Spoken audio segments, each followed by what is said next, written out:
रामायण में एक घास के तिनके का भी रहस्य है जो हर किसी को नहीं मालूम, क्योंकि आज तक हमने हमारे ग्रंथों को सिर्फ पढ़ा, समझने की कोशिश ही नहीं की। रावण जब माँ सीता जी का हरण करके लंका ले गया, तब लंका में सीता जी वट वृक्ष के नीचे बैठकर चिंतन करने लगी। रावण बार बार आकर माँ सीता जी को धमकाता था, लेकिन माँ सीता जी कुछ नहीं बोलती थी।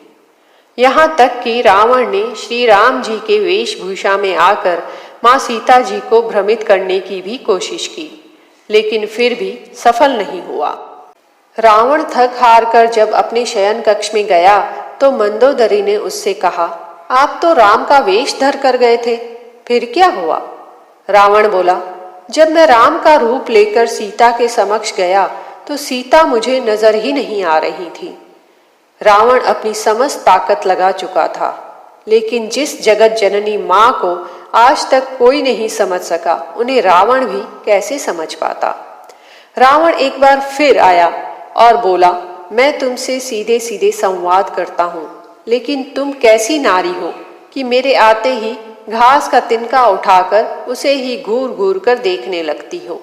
क्या घास का तिनका तुम्हें राम से भी ज्यादा प्यारा है? रावण के इस प्रश्न को सुनकर माँ सीता जी की आंखों से आंसुओं की धारा बह पड़ी। इसकी सबसे बड़ी वजह थी कि जब श्री राम जी का विवाह माँ सीता जी के साथ हुआ, तब सीता जी का बड़े आदर सत्कार के साथ गृह प्रवेश भी हुआ। बहुत उत्सव मनाया गया। प्रथा अनुसार नववधु विवाह पश्चात जब ससुराल आती है तो उसके हाथ से कुछ मीठा पकवान बनवाया जाता है, ताकि जीवन भर घर में मिठास बनी रहे। इसलिए माँ सीता जी ने उस दिन अपने हाथों से घर पर खीर बनाई। समस्त परिवार, राजा दशरथ एवं तीनों रानियों सहित चारों भाइयों और ऋषि संत भी भोजन पर आमंत्रित थे।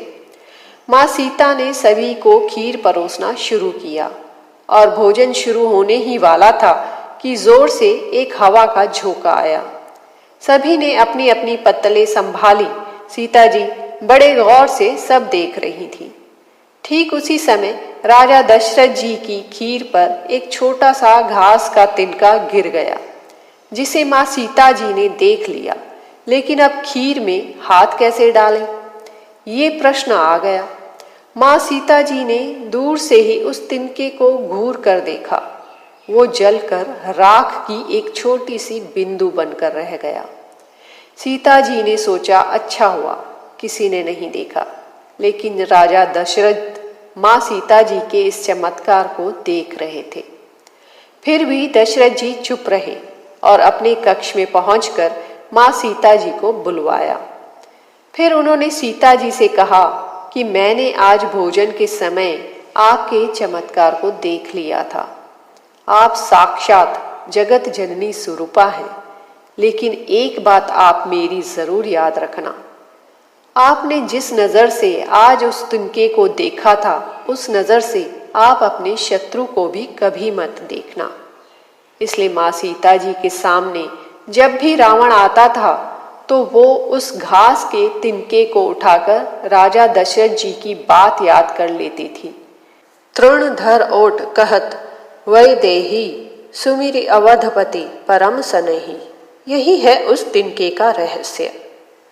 इसलिए माता सीता जी चाहती तो रावण को उस जगह पर ही राख कर सकती थी, लेकिन राजा दशरथ जी को दिए वचन एवं भगवान श्री राम को रावण वध का श्रेय दिलाने हेतु वो शांत रही।